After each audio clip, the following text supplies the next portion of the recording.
Hello everyone, welcome to law learning school. आज के इस पर्टिकुलर सेशन में हम डिस्कस करेंगे फ्री कंसेंट में question, undue influence, fraud, misrepresentation और मिस्टेक। ये हमारा सेकंड सेशन रहेगा। इससे पहले हमने बहुत अच्छे से डिस्कस किया है असेंशियल ऑफ कॉन्ट्रैक्ट को, क्या क्या असेंशियल है, आपका ऑफर क्या रहता है, ऑफर किस तरह से जो है वो जो पर्सन ऑफर करता है उसे हम ऑफरर कहते हैं, दूसरा पर्सन जिसको जो एक्सेप्ट करता है वो ऑफरी होता है। ठीक है, प्रॉमिसर प्रॉमिसी क्या रहता है, ऑफर कैसा होना चाहिए, डिफाइन होना चाहिए, क्लियर होना चाहिए। ठीक है, एम्बिग्विटी नहीं होनी चाहिए उसमें। साथ ही साथ एक्सेप्टेंस डिस्कस किया था, एक्सेप्टेंस कैसी होनी चाहिए, एब्सोल्यूट होनी चाहिए, कम्युनिकेशन होना चाहिए एक्सेप्टेंस में, प्रेस्क्राइब मैनर और रीजनेबल टाइम के विद इन जो है वो उसको एक्सेप्टेंस दे देनी चाहिए। ये सब हमने बहुत अच्छे से डिस्कस किया था। यदि आपने नहीं देखा होगा तो हमारे फर्स्ट सेशन में जाके देख लीजिए। साथ ही साथ ये हमारी कुछ प्लेलिस्ट है, यदि आप UGC net paper two law के लिए प्रिपेयर कर रहे हैं तो आपको इसको फॉलो करना है। इसके अलावा ये हमारा टेलीग्राम ग्रुप है, यदि आप हमसे ज्वाइन होना चाहते हैं तो इस ग्रुप में जो है वो ज्वाइन कर सकते हैं।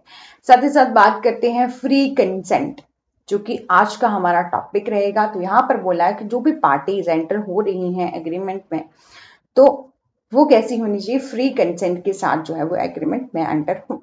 ठीक है, और पार्टीज जो है वो एंटर जब भी हो किसी एग्रीमेंट में अपनी ओन विश से जो है वो एंटर हो, वो नहीं होनी चाहिए under question, under influence, fraud और मिस्टेक और मिसरिप्रेजेंटेशन। ठीक है, कंसेंट कैसी होनी चाहिए, फ्री होनी चाहिए और उसमें कॉन्स्टिट्यूट नहीं होना चाहिए आपका question under influence, fraud, mistake और मिसरिप्रेजेंटेशन। ठीक है, बात करते हैं क्वेश्चन क्या होता है। बोले क्वेश्चन डिफाइन किया गया है under section 15 of Indian contract act 1872। Question क्या होता है, जब किसी पर्सन को या तो कमिट किया जाता है या तो थ्रेट किया जाता है कि आपको हम जो है वो किसी भी तरह से आपकी प्रॉपर्टी या आपकी लाइफ को जो है वो लॉस पहुंचाएंगे यदि आप हमारे साथ कॉन्ट्रैक्ट में एंटर नहीं होते हैं तो। ठीक है, कोई भी ऐसा एक्ट किया जाता है जो कि फॉरवर्डन किया गया है इंडियन पेनल कोड 1860। ठीक है, तो ये क्या है, आपका क्वेश्चन है। जब किसी पर्सन को अनलॉफुली तरीके से डिटेन किया जाता है, उसको थ्रेट किया जाता है, अनलॉफुल तरीके से जो है वो थ्रेट किया जाता है या उसकी प्रॉपर्टी को नुकसान पहुंचाया जाता है, या तो उसको थ्रेट किया जा रहा है कि यदि आप हमारी इस कॉन्ट्रैक्ट में हमारे साथ कॉन्ट्रैक्ट नहीं करते या तो आप ये पर्टिकुलर काम नहीं करते हैं तो आपको जो है वो हम आपकी प्रॉपर्टी को लॉस पहुंचाएंगे, आपकी लाइफ को जो है लॉस पहुंचाएंगे, आपके रिलेटिव्स को लॉस पहुंचाएंगे। ठीक है, तो इस तरह से जो एग्रीमेंट किया जाता है, ठीक है, तो वो होता है क्वेश्चन। अंडर क्वेश्चन जो है वो एग्रीमेंट किया गया है। ठीक है, मतलब इस तरह की कोई भी एक्टिविटी की जाती है विद इस इंटेंशन से कि वो कोई एग्रीमेंट में एंटर हो। ठीक है, यहां पर बोला है कि एक्स जो है वो थ्रेटन करता है, डराता है जेड को कि आपको यदि आपने मेरे को मनी ट्रांसफर नहीं किया तो मैं आपको डेथ कॉज कर दूंगा। ठीक है, देन जेड जो है वो ट्रांसफर कर देता है एक्स को जो भी उसने सेव करके रखी है मनी, इस डर से कि यदि मैं उसको जो है वो ट्रांसफर नहीं करता हूं मनी तो ये मेरे को मार देगा। ठीक है, तो दिस टाइप ऑफ एग्रीमेंट जो है वो इज नॉट वैलिड, क्योंकि यहां मनी जो ट्रांसफर हुआ है वो बाय क्वेश्चन हुआ है। अब बात करते हैं अनड्यू इन्फ्लुएंस की। तो according to section 16 of Indian contract act 1872 में बोला गया है कि कोई भी कॉन्ट्रैक्ट जब बनाया जाता है इंड्यूस करके, बाय अनड्यू इन्फ्लुएंस करके, वेयर जहां पर relation subsisting between the parties as such that one of the party is in ऐसी पोजीशन में डोमिनेट, जब किसी पर्सन के विल को डोमिनेट किया जाता है, विल ऑफ अदर। ठीक है, और यूज द पोजीशन और ऑब्टेन अनफेयर एडवांटेज, दूसरी पार्टी के द्वारा जो है वो क्या किया जाता है, उसकी पोजीशन का एडवांटेज बेनिफिट लिया जाता है और दूसरे पर्सन की विल को जो है वो डोमिनेट किया जाता है। मतलब उसको बातों में ही इतना जो है वो मतलब प्रभावित कर देना कि वो उस कॉन्ट्रैक्ट में एंटर हो जाए, या तो दूसरी पार्टी से जो है वो कोई भी अनफेयर तरीके से कोई एडवांटेजेस लिया जा रहा है तो वो होता है अनड्यू इन्फ्लुएंस। जैसे कि फॉर एग्जांपल केवल ये बोला है कि ए अपनी भूमि जो है वो बी को बेचता है। ठीक है, और जो कि क्या है, एम्प्लॉयर है, at the very low price में जो है उसको अपनी प्रॉपर्टी दे देता है। ठीक है, अपनी लैंड देता है। तो यहां पर इसलिए वो अपनी लैंड देता है बहुत ही लोएस्ट प्राइस पर, इसलिए क्योंकि यहां उसको क्या चाहिए, प्रमोशन चाहिए। ठीक है, तो वो सिर्फ इसी इरादे से कि मेरे को प्रमोशन लेना है, इस इरादे से बी को जो है वो क्या कर देता है, अपनी लैंड बहुत लोएस्ट प्राइस में जो है वो क्या कर देता है, दे देता है। ठीक है, तो यहाँ पर ए की जो कंसेंट है वो फ्री नहीं है, क्योंकि उसने जो एक्ट किया है ये under influence of his employer किया है। ठीक है, अब बात करें fraud. Under section 17 of Indian contract act में बोला है कि फ्रॉड का मतलब क्या होता है, फ्रॉड मीन एंड इंक्लूड, जिसमें जो है वो इंक्लूड किया जाता है कुछ एक फॉलोइंग, जब एक्ट कमिट किया जा रहा है by the party of to a contract, तो with the convenience by the agent, चाहे उस पर्सन के द्वारा कमिट किया जा रहा है, मतलब कोई भी कॉन्ट्रैक्ट किया जा रहा है, चाहे तो वो एजेंट के द्वारा किया जा रहा है। इंटेंशन क्या है, डिसीव करना है अनदर पार्टी को और हिज एजेंट को, और induce him the enter into a contract. ठीक है, मतलब यहाँ पर जो पार्टीज हैं, ठीक है, वो किसी फ्रॉड के माध्यम से जो कॉन्ट्रैक्ट में एंटर हो रही है। ठीक है, ये दिया है under section 17 of Indian contract act. ठीक है, बोले suggestion as a fact of which is not true, कि ऐसे तथ्य जो है वो बताए जा रहे हैं जो कि ट्रू नहीं है, तो भी क्या है, ये फ्रॉड ही हो रहा है ना, कि आपको जो फैक्ट बताए जा रहे हैं वो सही नहीं है, और बाय वन और who has not believed to be true. ठीक है, और इसे जो है वो सच नहीं मनाता है, अपनी बातों से जो है वो सच झूठ मतलब गलत कह देता है, सच कह जो नहीं है वो कहता है। ठीक है, दूसरा कि एक्टिव कंसीलमेंट, जब जो है वो ऐसी तथ्य जो आपको बताने चाहिए थे कॉन्ट्रैक्ट में एंटर होने के लिए, जो सामने वाली पार्टीज है वो आपके साथ कोई कॉन्ट्रैक्ट कर रही है, तो आपको वो तथ्य बताने चाहिए थे, वो आप नहीं बता रहे, एक्टिव कंसीलमेंट कर रहे हो फैक्ट की। ठीक है, और ये नॉलेज और बिलीफ ऑफ फैक्ट, ठीक है, कि आप जो है वो उन तथ्य को छुपा रहे हो, ये भी क्या है, आपका फ्रॉड है। आप प्रॉमिस कर रहे हो इस इंटेंशन से कि उसको जो है वो परफॉर्म ही नहीं करना है, आप परफॉर्म करने के बिना इंटेंशन, मतलब आपको पता है कि आप किसी ऑर्डर में एंटर हो रहे हैं, बट ये पता है कि मैं उसको परफॉर्म नहीं करूंगा, तो ये भी क्या है, फ्रॉड है। ठीक है, और किसी भी तरह से जो है वो अन्य तरीके से जो भी धोखा दिया जाता है, इस तरह से कोई कॉन्टैक्ट कर रहे हो तो वह आपका फ्रॉड में आता है। और एनी एक्ट और ओमिशन जो कि लॉ स्पेशली डिक्लेयर करता है इसको फ्रॉडुलेंट, लॉ के द्वारा उसको फ्रॉडुलेंट डिक्लेयर किया गया है, वो एक्ट आप करते हो किसी भी कॉन्ट्रैक्ट में एंटर होने से पहले या होने के बाद। ठीक है, तो वो आता है फ्रॉड, कि उस कॉन्ट्रैक्ट में जब आप एंटर हो रहे हो ना, तो आपकी फ्री कंसेंट नहीं है, आप उसके साथ क्या करना चाहते हो, फ्रॉड करना चाहते हो। ठीक है, तो ये जो है आपका वैलिड कॉन्ट्रैक्ट नहीं रहेगा। यहाँ पर एग्जाम्पल दिया है कि ए जो है अपनी घड़ी बी को बेचता है और क्लेम करता है कि ये जो है वो घड़ी ओरिजिनल है और एंटीक है। ठीक है, लेकिन बाद में उसको पता चलता है कि ये क्या है, आपकी ओरिजिनल नहीं है, डुप्लीकेट चीज है। ठीक है, तो यहाँ पर ए ने क्या किया है, बी के साथ फ्रॉड किया हुआ है। मिस रिप्रेजेंटेशन क्या होता है, अकॉर्डिंग टू सेक्शन 18 में ऑफ इंडियन कॉन्ट्रैक्ट एक्ट बताता है मिस रिप्रेजेंटेशन का मतलब मीन एंड इंक्लूड। यहां पर बोला है the positive assertion in manner not warranted bye information of person making it. ठीक है, कि यहां पर बोला कि इस तरह से बनाने वाले व्यक्ति की जानकारी से आवश्यक जो है वो नहीं है, मतलब ऐसी जानकारी दी जा रही है जो कि आवश्यक नहीं है, और जो सच में बताई जाना चाहिए उसको वहां पर बताया ही नहीं जा रहा। ठीक है, मतलब उसको मिस रिप्रेजेंट कर रहा है, कि मिस रिप्रेजेंट कर रहा है किसी भी पार्टी को, गलत कह के, झूठ कहते। ठीक है, एनी ब्रीच ऑफ ड्यूटी की जा रही है without the intention to receive और gain and advantages of person committing it, or anyone claiming under him or by mislead another to prejudice of any claiming under him। ठीक है, यहां पर बोला है कि आप जो है वो causing however innocently a party to an agreement to make a mistake as to substance of the thing which is subject to the agreement। ठीक है, कि आप जो है वो किसी मतलब दूसरी पार्टी को क्या कर रहे हो, मिस रिप्रेजेंट कर रहे हो, किसी भी तरीके से आप कुछ बोल रहे हो। ठीक है, और आप जो है वो क्या कर रहे हो, मिस रिप्रेजेंटेशन कर रहे हो, मतलब जो चीज सही है उसको जो है वो, मतलब जो चीज सही नहीं है उसको सही बता रहे हो। ठीक है, यहाँ पर एक एग्जाम्पल से आप बहुत अच्छे से समझेंगे। यहाँ पर बोला कि ए जो है अपने घोड़े को बेचने के लिए बी के साथ एक कॉन्ट्रैक्ट करता है, कॉन्ट्रैक्ट में एंटर होता है। बी ये चाहता है कि ये घोड़ा, मतलब जो बी है वो ये चाहता है कि मेरे को एक रेसिंग के लिए एक ऐसा जो है वो हॉर्स चाहिए जो कि रेसिंग कंपटीशन के लिए बहुत अच्छा हो, पार्टिसिपेट करना है उसको रेसिंग कंपटीशन में।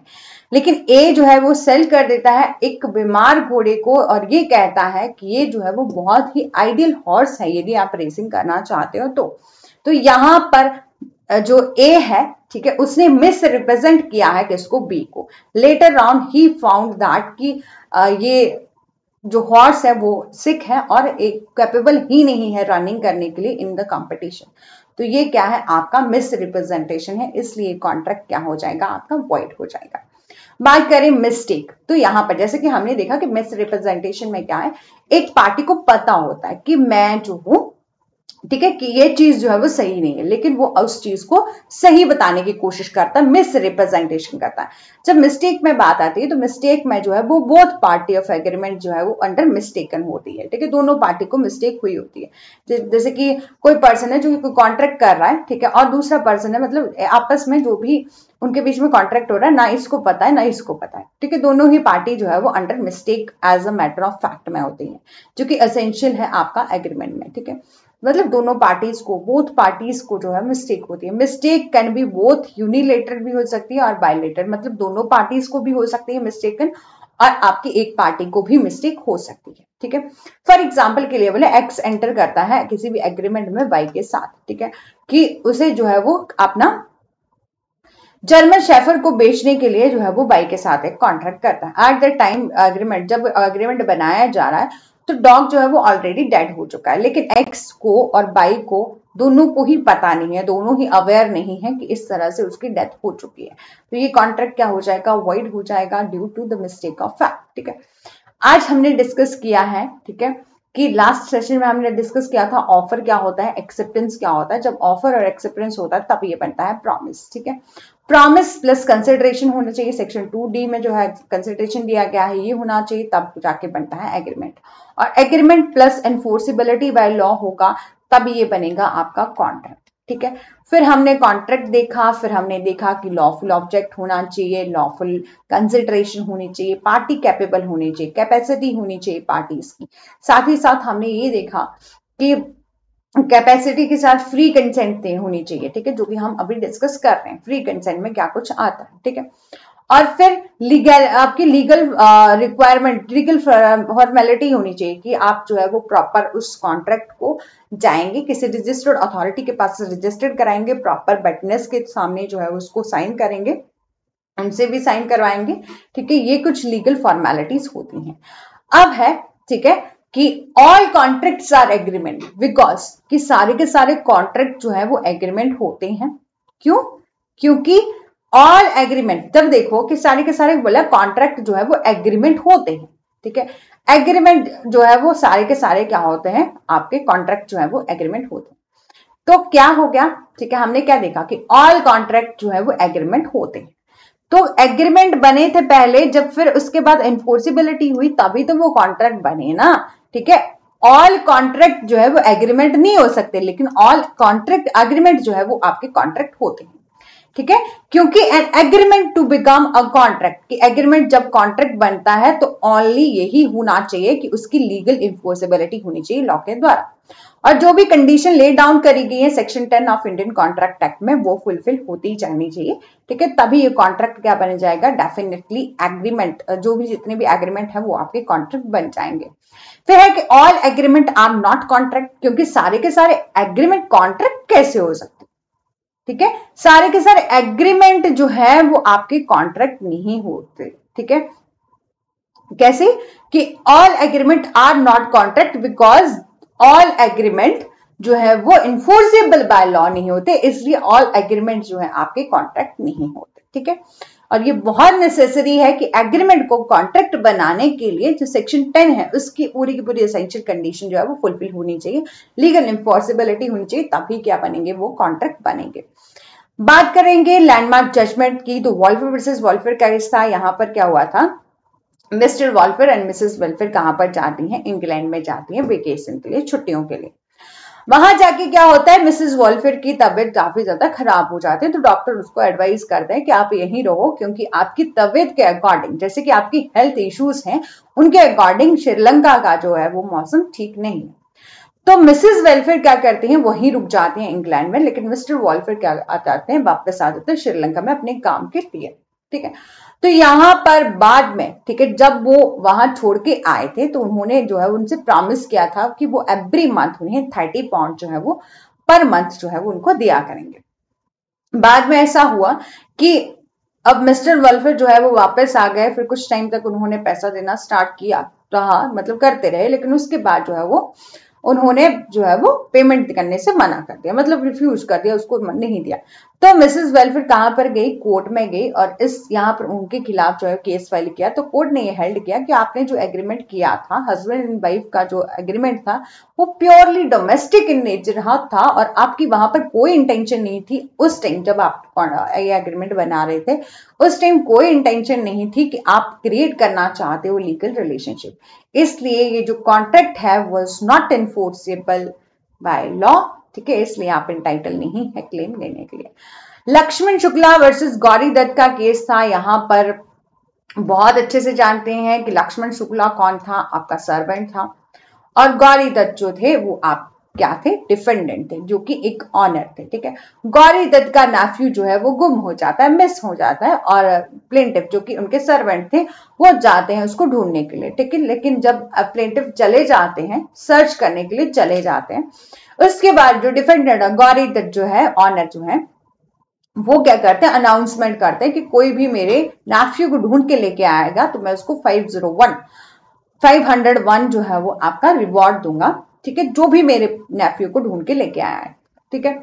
जैसे ही प्लेंटिफ जो है वो उसको फाइंड हो गया, वो बॉय जो है वो नेफ्यू जो कि गौरी दत्त का नेफ्यू था उसको लेके चले आए, ठीक है। लेकिन बाद में उनको पता चला कि गौरी दत्त जी ने तो अपना रिवॉर्ड घोषित किया था, तो उसको लेने के लिए लक्ष्मण शुक्ला जी ने जो है वो गौरी दत्त को कहा, लेकिन गौरी दत्त ने मना कर दिया। इसलिए जो है वो लक्ष्मण शुक्ला कहाँ चले गए, कोर्ट चले गए, ठीक है, रिवॉर्ड लेने के लिए, रिवॉर्ड को क्लेम करने के लिए। देन लक्ष्मण शुक्ला ने फाइल करा एक केस, ठीक है, द क्लेम रिवॉर्ड अमाउंट। तो कोर्ट ने हेल्ड किया कि Lakshman Shukla was not entitled, but entitle थे रिवॉर्ड लेने के लिए यदि उस टाइम जब उन्होंने अनाउंस किया, ठीक है, जब वो ढूंढने के लिए नहीं गए होते तो।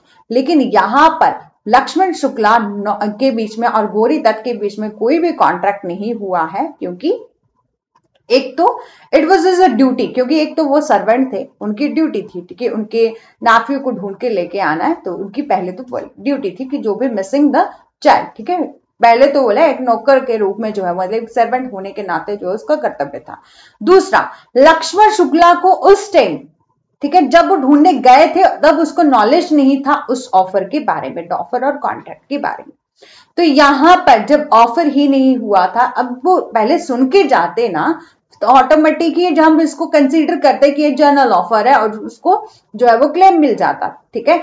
लेकिन यहां पर उनको पता ही नहीं था इस ऑफर के बारे में जब वो ढूंढने के लिए गए थे। तो यहां पर लक्ष्मण शुक्ला ने कहा, लक्ष्मण शुक्ला जो है वो आपका, उसको नॉलेज नहीं था ऑफर और कॉन्ट्रैक्ट के बारे में, इसलिए there can not be acceptance और कॉन्ट्रैक्ट विदाउट नॉलेज और ऑफर और कॉन्ट्रैक्ट। इसलिए बोले किसी भी प्रस्ताव या अनुबंध के ज्ञान के बिना जो है स्वीकृति या अनुबंध तो हो ही नहीं सकता।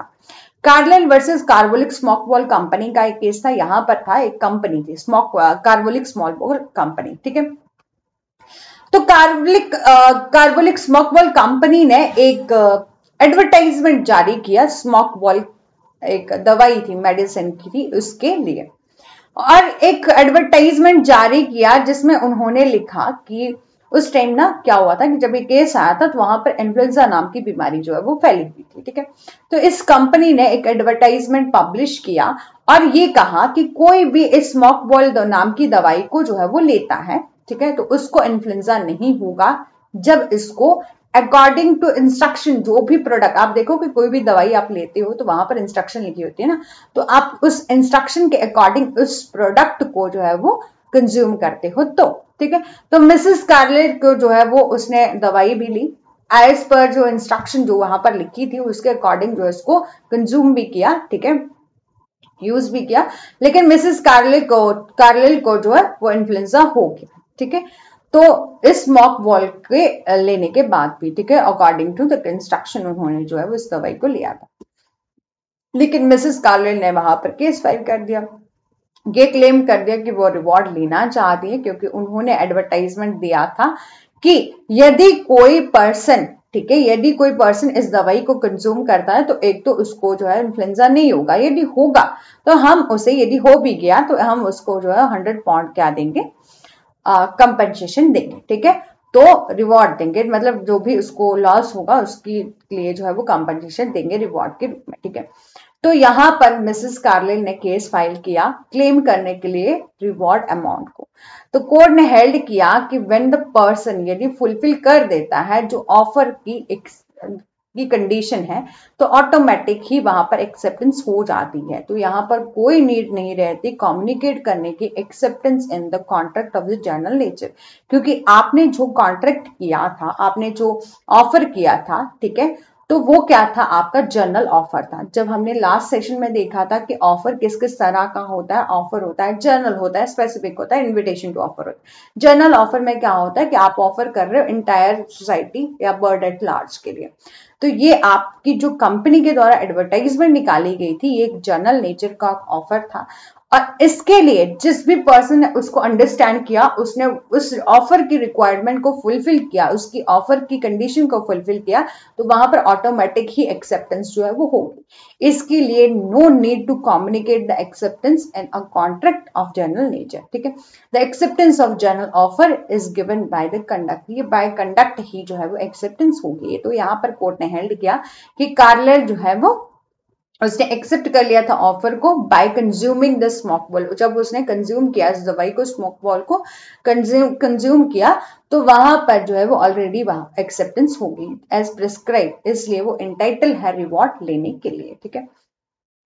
अब वुल्टन वर्सेस जॉन का केस है। यहां पर क्या हुआ था ना, ठीक है, यहां पर एक सिंपल वर्ड में आपको समझाऊं तो जॉनसन कौन था, आपका डिफेंडेंट था, ठीक है। यहां पर जॉनसन कौन था, डिफेंडेंट था, ठीक है।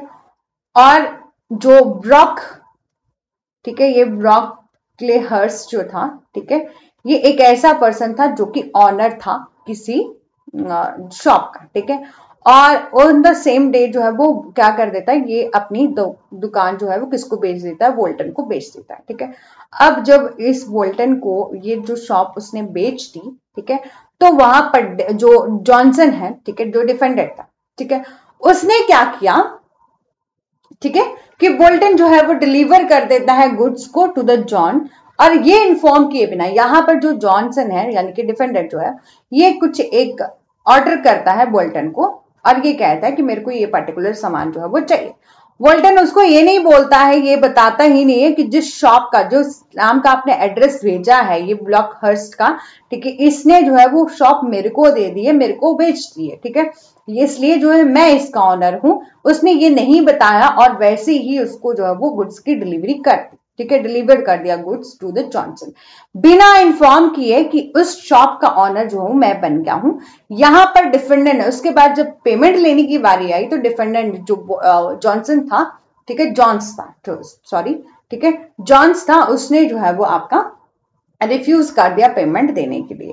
तो यहां पर कोर्ट ने हेल्ड किया कि डिफेंडेंट जो है वो आपका लाइबल ही नहीं है पेमेंट देने के लिए, क्योंकि देखो इसने पहले ऑफर किया कि मेरे को ये पर्टिकुलर गुड चाहिए थी, ठीक है, डिफेंडेंट। तो वहां पर वोल्टन को वहां पर ये ड्यूटी बनती थी कि वो इन्फॉर्म करे कि ये जो शॉप है वो अब मेरी है, यदि आप फिर भी मुझसे सामान लेना चाहते हो तो मैं आपको डिलीवर करूंगा, अदरवाइज नहीं करूंगा, ठीक है। तो यहां पर offer was between the Johnson and Brockhurst था, इसलिए यहां पर हेल्थ आपका जो जॉनसन है, जॉन्स है, ठीक है, तो वो लाइबल ही नहीं है आपका पेमेंट करने के लिए, ठीक है।